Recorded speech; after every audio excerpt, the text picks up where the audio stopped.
काल द्वार, मौत की दहलीज। विवान वर्मा एक प्रसिद्ध पुरातत्वविद अपने अध्ययन कक्ष में बैठा हुआ पुरानी किताबों के पन्ने पलट रहा था। मेघा, उसकी सौन सहायक, ने एक दिन पहले उसे हिमालय की गुप्त घाटी में मिले एक रहस्यमय मंदिर के बारे में बताया था।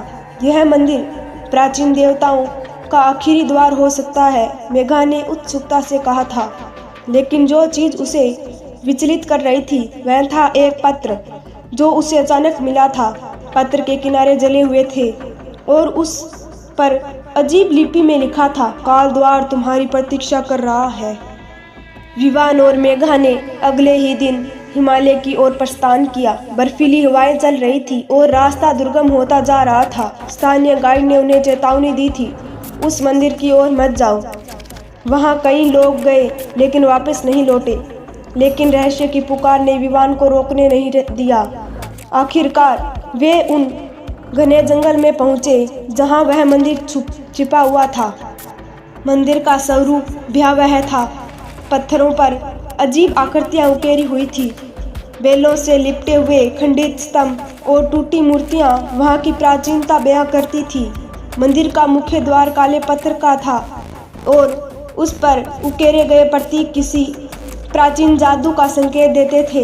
विवान ने मंदिर के द्वार को छुआ तो अचानक एक तेज ऊर्जा ने लहर महसूस हुई।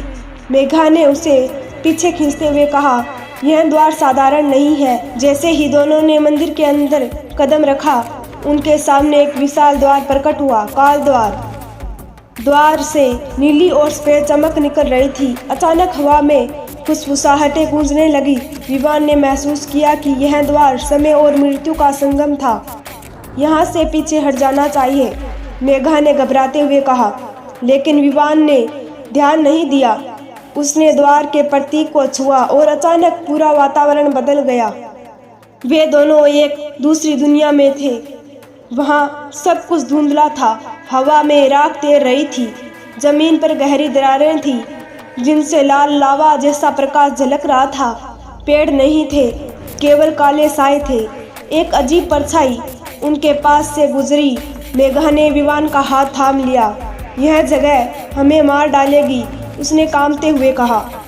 विवान ने दृढ़ता से कहा, नहीं, हमें सत्य का सामना करना होगा। अचानक दीवारों से परछाइयां बाहर निकलने लगी। वे जीवित परछाइयां थीं जिनके पास कोई स्थायी रूप नहीं था। वे दोनों की ओर बढ़ने लगी। विवान ने मेघा को पीछे किया और अपने बैग से धातु का एक ताबीज निकाला। उसने ताबीज को हवा में घुमाया और परछाइयां चीखती हुई पीछे हटने लगी। काल द्वार के सामने खड़े होकर विवान को एहसास हुआ कि यह द्वार केवल मृत्यु का प्रतीक नहीं था, बल्कि आत्मा की शुद्धि का माध्यम भी था।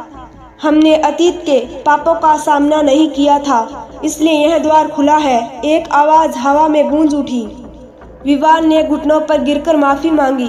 मेघा ने उसके कंधे पर हाथ रखा। यह माफी ही हमारी मुक्ति है, उसने कहा। अचानक काल द्वार से एक तेज रोशनी निकली। सब कुछ सामान्य हो गया। वे वापस मंदिर के बाहर थे। वहाँ फूल खिले हुए थे और पक्षी चहक रहे थे। एक साधु वहाँ बैठा मुस्कुरा रहा था। तुमने सत्य का सामना किया और विजयी हुए, उसने कहा। विवान ने सिर झुकाया। यह यात्रा जीवन भर मेरे साथ रहेगी।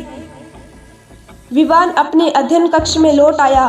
दीवार पर काल द्वार की एक धुंधली तस्वीर टंगी थी। कुछ रहस्य हमेशा अनकहे रहने चाहिए, उसने अपनी डायरी में लिखा।